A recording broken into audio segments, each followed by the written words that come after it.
tayo na magpupuri sa Panginoon. Pero bago tayo magpupuri sa Panginoon, batiin muna natin yung mga katabi natin. Bahala ka, basta mabati mo. Amen. Sabihin mo, welcome, hallelujah. At nagkita-kita muli tayo. At sa oras na to, natutuwa lalo ang Diyos dahil magpupuri tayo sa Panginoon. Amen. Hallelujah. Naniniwala ko na tayo meron dito nagtagumpay.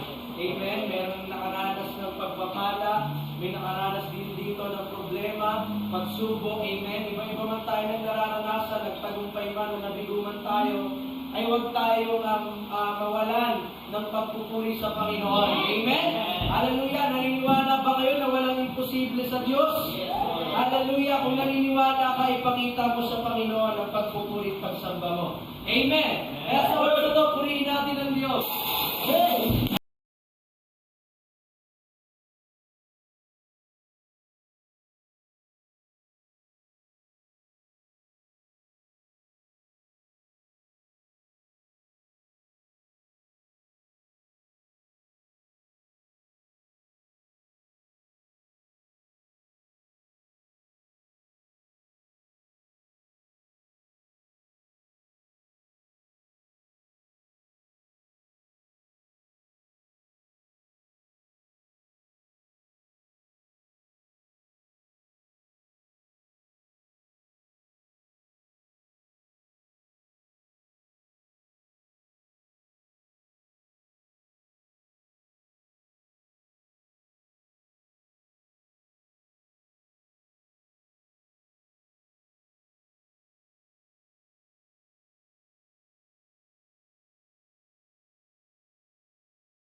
Pakilalaman natin ang Diyos muli.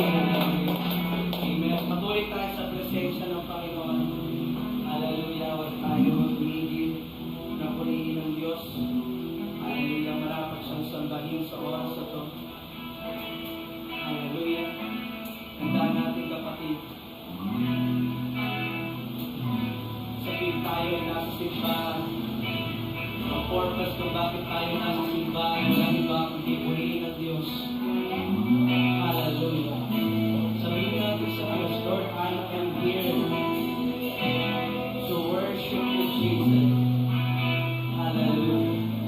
We are here to worship you, Lord.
natin ang Panginoon. Hallelujah. Tayo po ay nanalangin sa oras na ito. Hallelujah. Dakilang Diyos sa mga pangyarihan sa lahat. Panginoon, salamat po sa iyong presensya. Tunay nga, Panginoon, napakasarap, napakasariwa ng iyong presensya, Panginoon. Salamat, Ama, kami na iyong dinakong ligtas, Panginoon. Inaakin namin ang pagtatagumpay, dakilang Diyos sa iyong mensahe. Maging Panginoon, hallelujah, sa gagawin mo ngayong araw na ito, ngayong hapon na ito. Ano magawa ni Satanas ay amin ang sinasawata. Hallelujah, in the name of Jesus, Lord God. Salamat po, kayo nang magari, maging sentro ng gawa. Salamat po, binabalik namin sa iyo lahat ng pagpulit para natin pagsamba sa pangalan ni Jesus. Amen.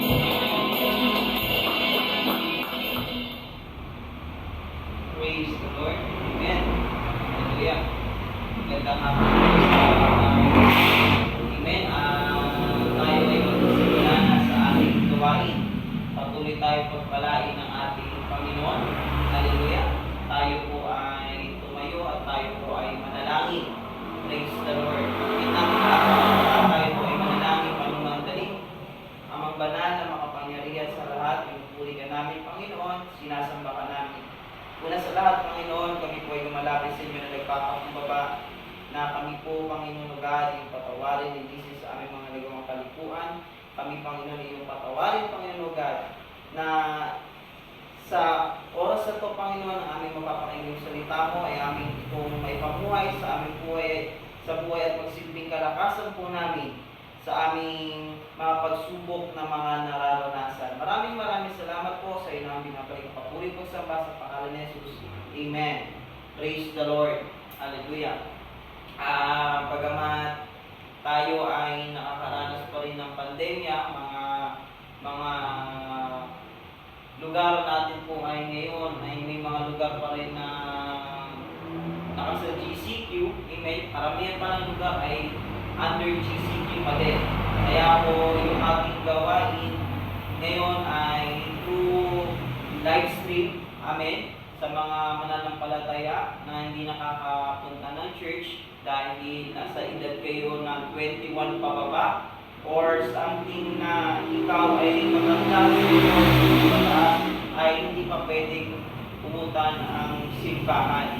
No? Kaya stay muna tayo sa ating mga tahanan. Sundin natin yung safety protocol na pagdating sa gawain po natin. Kaya meron tayong live stream ngayon na pinapanood po. So ay mapapanood po natin sa ating FB page. Stay tayo sa ating mga tahanan. Hindi hadang na hindi tayo nakaka-attend ng church ay hindi na tayo makakapakinig ng salita ng Panginoon. Meron tayong live stream para makapakinig tayo ng salita ng Panginoon, para tayo ay makakain ang ating spiritual na salita ng Panginoon at tayo ay lumakas sa pananampalataya.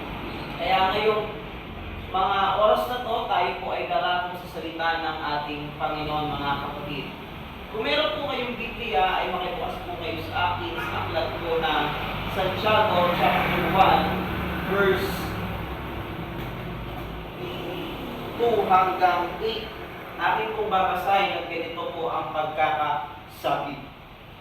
Mga kapatid ko, ituring ninyo ang buong kagalakan kapag kayo'y naharap sa sari-saring pagsubok, yamang inyong nilalaman na ang pagsubok sa inyong mga pananampalataya ay nagbubunga ng pagtitiis, at inyong hayaan na malubos ang pagtitiis ang gawa nito upang kayo'y maging sakdal at ganap na walang anumang kulangan.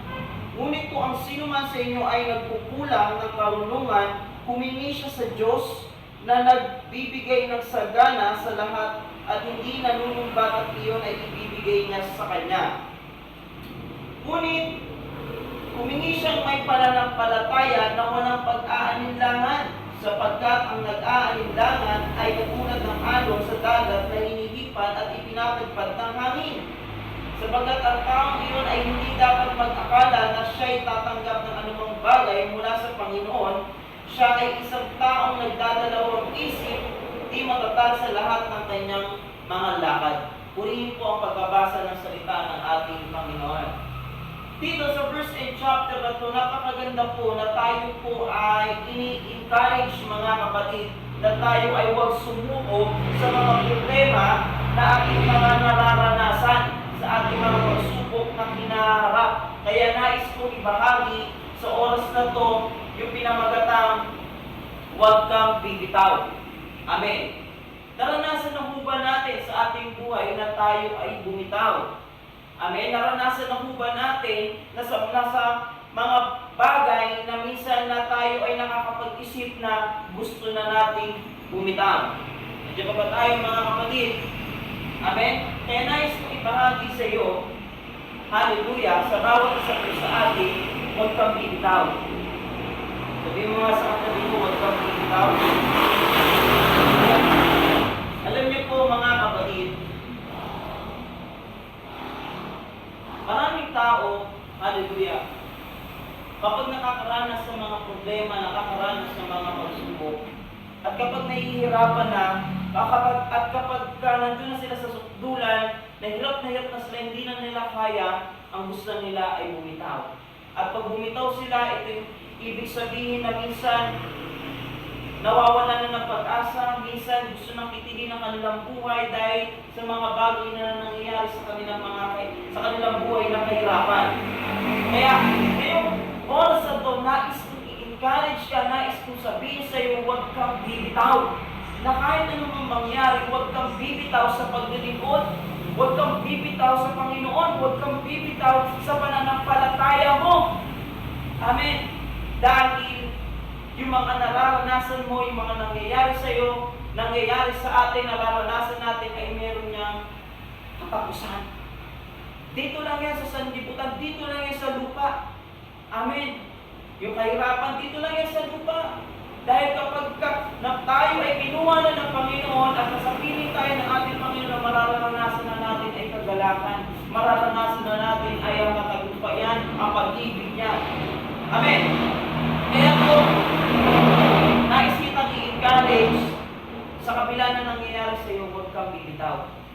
Kaya mo yan, kapatid. Sa buhay natin, minsan nandun tayo sa panahon na gusto na natin bumitaw dahil sa mga nangyayari sa ating buhay. Tama po ba mga kapatid? Amen? Na-experience na ba natin ito? At marahil na-experience mo na ito ngayon. O marahil na-experience mo na ito noon na gusto mo nang bumitaw. O marahil hanggang ngayon, ito yung paglaban mo. Ito yung battle mo na minsan gusto mo nang bumitaw. Amen? Lalo na ngayon, pandemya na ating nararanasan, maraming tao ngayon. Amen? Maging mga Kristiyano, maging mga hindi Kristiyano, gusto nang bumitaw sa kanilang mga nararanasan. Hallelujah. Dahil ang ating bansa ay nakaranas ng pandemya, ang buong mundo ay nakaranas ng pandemya, maraming tao ang naapektuhan, maging ang ating ekonomiya na apektuhan, maging ang ating mga trabaho na apektuhan, maging ang ating mga business na apektuhan, maraming mga businessman ang nalugi. Amen? Maraming mga tao ang nawalan ng trabaho.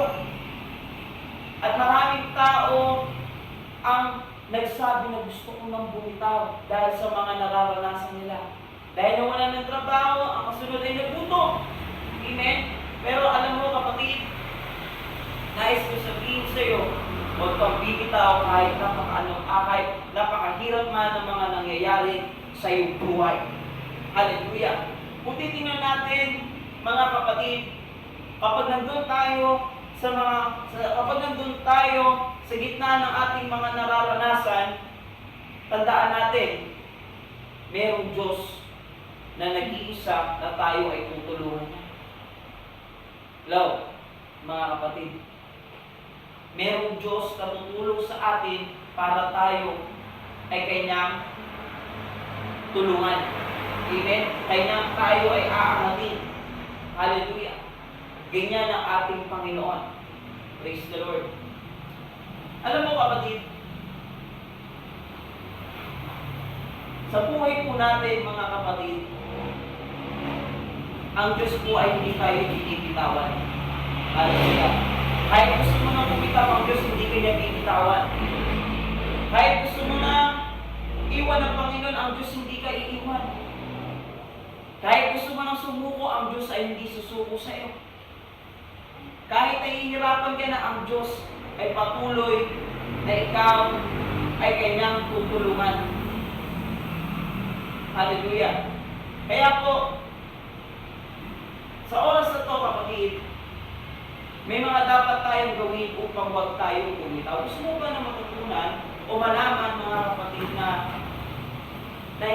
sa mga nangyayari sa iyo, sa kabila ng mga nangyayari sa iyo, ay malaman mo na ano yung mga bagay para hindi ikaw ay bumitaw sa iyong buhay, sa Panginoon, sa mga nangyayari sa iyo? Kapit lang. Amen? May mga bagay at mga dapat tayong gawin upang tayo ay manatiling nakakapit sa ating Panginoon. Hallelujah. Na tayo ay manatiling na nakakapit sa ating pinangahawakang pananampalataya, manatiling nakakapit sa ating mga pinangahawakang pananaw patungkol sa paglilingkod sa ating Panginoon. Hallelujah. At meron tayong mga kailangang iiwan. Amen. Or bitawan. Hallelujah. Upang tayo ay manatiling nakakapit sa ating Panginoon. Amen. Kanina ang pinag-uusapan po natin, ang sabi ko po kanina, huwag kang bibitaw. Amen. Gusto mo bang matutunan na huwag bumitaw sa paglilingkod sa pananampalataya? Gusto mo bang matutunan na huwag bumitaw sa hirap ng iyong nararanasan at manatili ka nakakapit sa ating Panginoon? Dahil pag manatili ka nakakapit sa ating Panginoon, na hindi ka bumibitaw kapag pagkatapos yung pagmamala. Amen. Gusto mo bang matutunan? Number one po, mga kapatid, para tayo ay manatiling hindi nakabitaw sa ating Panginoon. Number one, may mga kailangan tayong gawin. Ito po yun. Bitawan natin ang kalungkutan. So, sabi mo, huwag bumitaw, tapos kayo bitawan. Itong mga kapatid, yung nais natin at dapat nating gawin ay yung huwag po tayong bumitaw sa Panginoon. Ngunit, mga kapatid, may mga bagay tayo na dapat bitawan, no?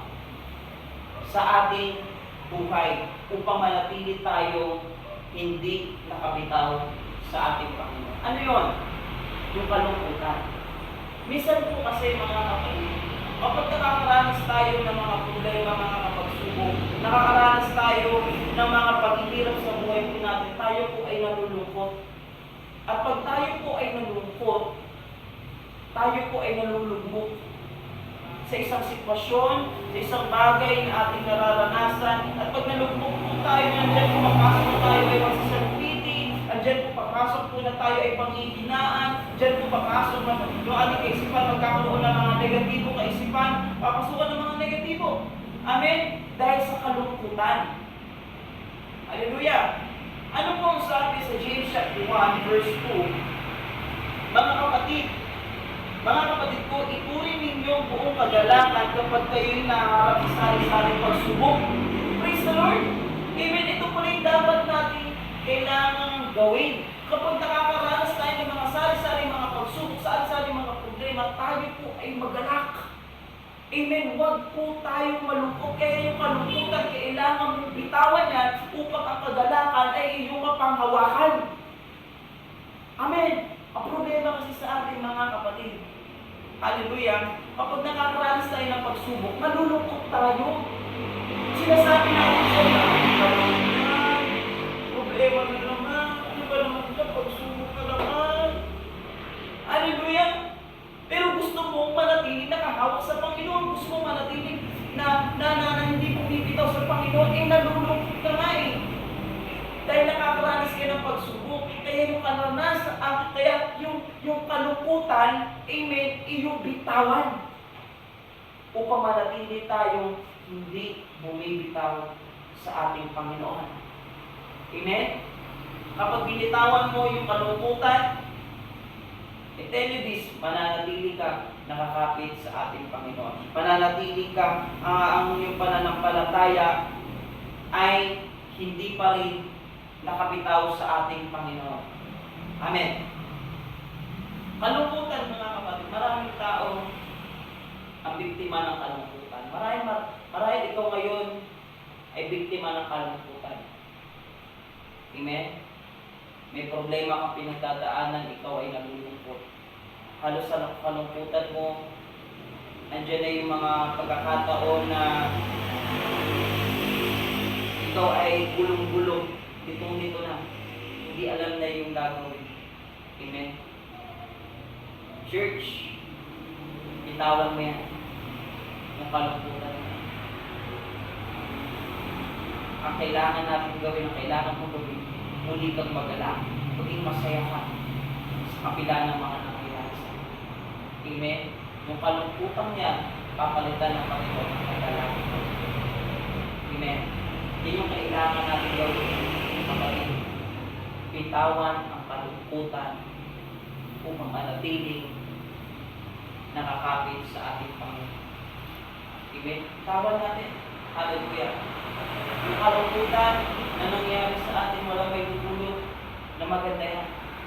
Kakainin ka lang yan.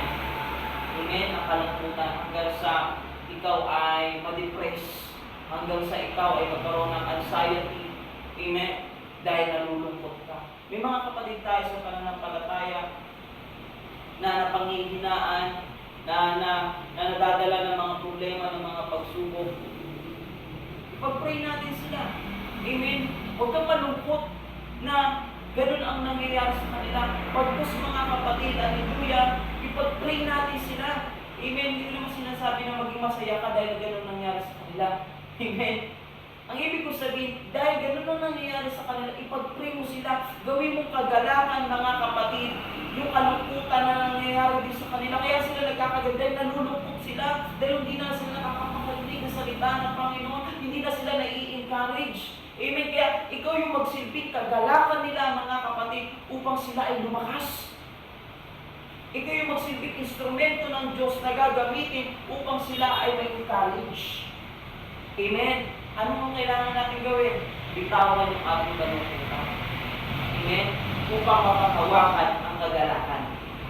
Pangalawang mga kapatid na kailangan natin gawin upang tayo ay huwag bumitaw sa mga nangyayari sa ating buhay is yung bitawan ang kawalan ng pananampalataya sa sarili.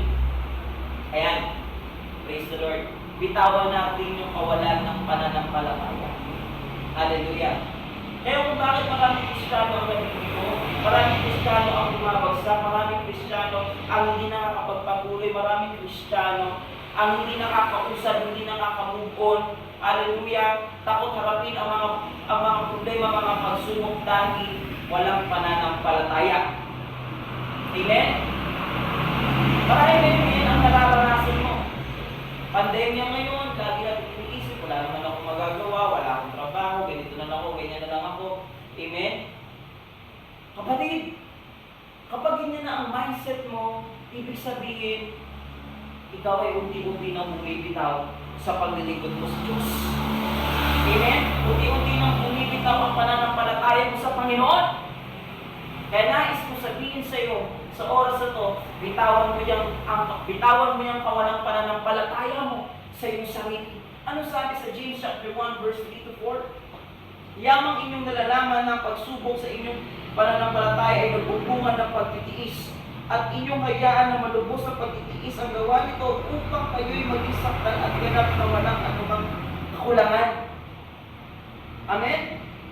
Ipinapakita rito kapatid na ang sabi doon, kailangan natin ng pananampalataya sa mga pagsubok na ating nararanasan dahil kung meron kang pananampalataya, magbubunga yan ng pagtitiis.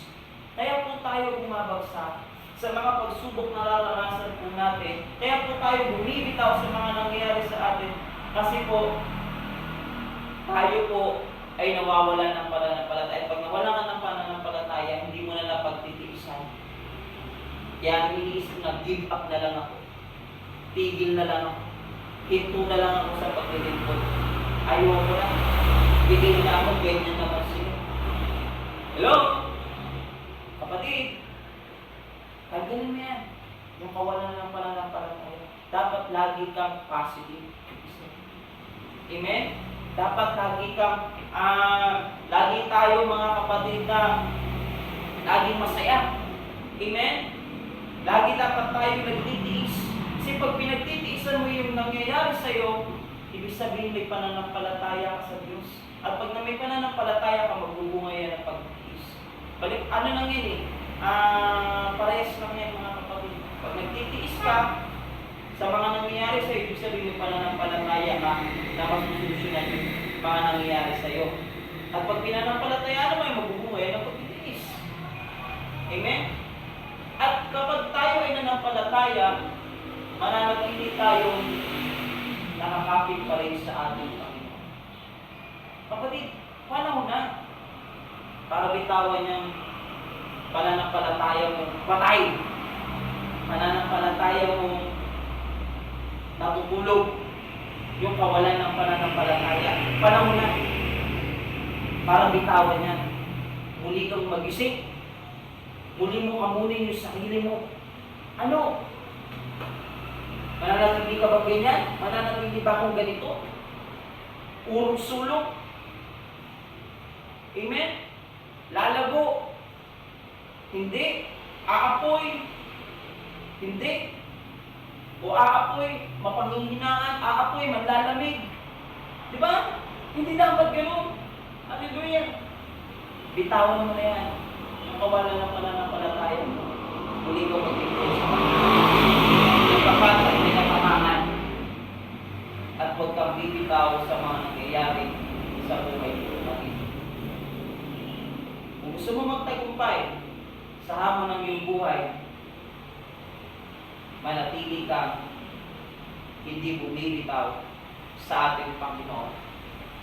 Paglaban mo ang Panginoon sa iyong buhay, hallelujah, manampalataya ka, may gagawin ang Diyos sa iyo at sa iyong pamilya.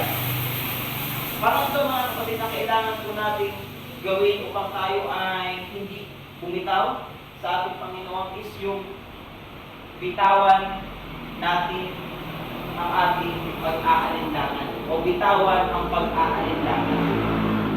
Maraming Kristiyano mga kapatid, maraming tao hindi nawawala yung pag-aalinlangan, yung pagdududa. Amen? Yung pagdadalawang isip. Ito yung panahon na bitawan mo na yung pag-aalinlangan mo. Ang Diyos natin makapangyarihan. Ang Diyos natin ay kayang gawin ang lahat. Bakit kailangan mo mag-alinlangan? Hallelujah. Kaya kung bakit po tayo nakakabitaw sa ating Panginoon, kaya kung bakit gusto na natin tumigil, huminto, mag-give up, dahil po tayo mismo tayo nag-aalinlangan sa kayang gawin ng Diyos sa atin. At minsan, kapag tayo po ay nag-aalinlangan, mayroong kulang. Amen. Ano po ang sabi po sa James chapter 1 verse 5? Ngunit kung sino man sa inyo ay nagpupulang ng karunungan, humingi siya sa Diyos na nagbibigay ng sagana sa lahat at hindi nangunumbat sa iyo ay ibibigay niya sa Kanya. Yun po yung kulang mga kapatid dito sa atin, karunungan. Amen? Kung bakit po tayo nag-aanlang, kasi kulang tayo sa karunungan, sa wisdom ng Lord. Amen? Minsan kasi mas pinapairal natin yung sarili nating kakayanan, yung sarili nating talino, kaysa sa karunungan ng Diyos. Ang sabi ng Panginoon, humingi ka sa Kanya ng karunungan, at ikaw ay Kanyang bibigyan.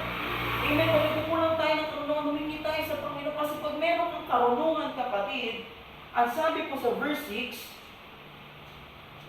ngunit humingi siyang may pananampalataya na walang pag-aalinlangan sapagkat nag-aalinlangan ay katulad ng alon sa dagat na hinihipan at ipinapadpad ng hangin.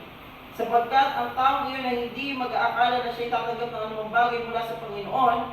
Sa verse 8, siya ay isang taong nagdadalawang isip na di matatay sa lahat ng kanyang mga lakad. Amen? Ibig sabihin kapatid, kapag tayo ay mayroong karunungan, tayo ay magkakaroon ng pananampalataya at pag may pananampalataya ka, matutunan mo hindi mag-aalinlangan sa ating Panginoon. Amen? Sa mga nangyayari po sa atin, humingi natin palagi sa Diyos ang karunungan. Sa mga desisyon natin, karunungan, humingi natin sa Panginoon, ano ba yung dapat natin gawin? Huwag tayo mag-alinlangan sa kayang gawin ng Diyos. Ang problema sa ating mga kapatid, hindi pa nga natin nagsusubukan, ayaw na natin gawin. Kasi nagdadalawang isip na tayo. Ang problema kasi sa atin, mga kapatid, kung sinabi ng Diyos na kaya mo yan, at binigyan ka ng Diyos ng karunungan, ang pumapasok sa isip natin, hindi ko kaya yan. Nagdaalinlangan tayo sa Lord, ang kaya mo. Bakit labo? Hindi nga, di ba? Kapatid, bitawan mo na yung pag-aalinlangan na yan. Bitawan mo na yung pagtitiwala mo sa sarili. Amen? Kasi ang Diyos, makapangyarihan. Kaya niyan gawin ang lahat. At sabi ko, sapagkat ang taong iyon ay hindi dapat pag-akala na siya tatanggap ng mga bagay mula sa Panginoon, siya ay isang taong nagdadalawang isip, hindi matatag sa lahat ng kanyang mga lakad. Duruin mo, kapatid, pag ikaw ay nag-aalinlangan, nagdadalawang isip, hindi ka karapat-dapat na tumanggap ng mga bagay na para sa iyo, na nauukol para sa iyo. Kaya kailangan natin magtiwala sa ating Panginoon. Manampalataya tayo sa Panginoon na kaya mo yan. Huwag ka na mag-alinlangan. Kasi pag di ka nag-alinlangan, matutunan mo na nakakapit pa rin sa ating Panginoon at hindi ka bibitaw sa Kanya. Amen? Dahil Lord, alam ko, Panginoon na hindi mo ko bibitawan. Amen? Kakapit lang ako sa iyo ng kakapit, Panginoon. Dahil alam ko, Panginoon, hindi mo ako bibitawan. Nagtitiwala ako sa iyo. Pag gano'n ang kaisipan mo, hindi ka nag-aalinlangan na patuloy na kumapit sa ating Panginoon. Amen? At kapag patuloy kang nagtitiwala sa ating Panginoon, mga kapatid, mararanasan mo na ikaw ay pagtitiwalaan din ng ating Panginoon. Kaya kapatid, sa oras na ito, huwag kang bibitaw. Huwag kang susuko. Gawin lang natin yung mga bagay na ito. Bitawan yung kalungkutan, bitawan ang kawalan ng pananampalataya, sarili, bitawan ang pag-aalinlangan. Bitawan natin yung mga bagay na yun upang manatili tayo hindi bumibitaw sa pagkahawak natin sa ating Panginoon. Kapatid, kaya mo yan. Huwag kang bibitaw. Huwag kang susuko. Kahit nandiyan ka na sa dulo ng buhay mo na nahihirapan ka na, nakikipaglaban ka, nakikipagbaka ka, huwag kang bibitaw. Huwag kang susuko. Manatili ka na nakakapit sa Panginoon. At habang ka nakakapit sa ating Panginoon sa kanyang kamay, sa kamay ng Panginoon, bitawan mo yung mga bagay na hindi karapat-dapat sa ating Diyos para manatili ka na nakakahawak sa ating Panginoon na makapangyarihan. Amen. Kaya po ang sabi po mga kapatid, sa verse 12 ng chapter 1 ng Santiago ng James, mapalad ang taong nagtitiis ng pagsubok sapagkat kapag siya ay subukta, siya'y tatanggap ng putong ng buhay na ipinangako ng Panginoon sa mga nagmamahal sa Kanya. Amen? Ito na yung blessing. Ito na yung kasunod. Pag nanatili tayo nakakapit sa ating Panginoon, kapatid, pag nanatili tayo na napagtagumpayan at nagtiis tayo sa mga pagsubok na pagtagumpayan po natin, tatanggap tayo ng pagpapala. Amen? Tatanggap ka ng karapat-dapat na pagpapala sa mga pinagdaanan mo, sa mga nangyari sa iyo, sa sitwasyon mo. Tatanggapin mo yung pagpapala pagkatapos niya. Pati pagkatapos ng problema, kasunod yan pagpapala. Pagkatapos sa karamdaman, kasunod niyang kagalingan. Amen. Lagi nating tandaan yan. Hallelujah. Pati, pamuli, nais ko sabihin sa iyo, huwag kang bibitaw. Kaya-kaya mo yan. Hindi ka nag-iisa. Meron tayong Diyos. Laging aagapay, magtutulong sa'yo. Praise the Lord. Hallelujah. Tayo po'y manalangin sa oras na ito.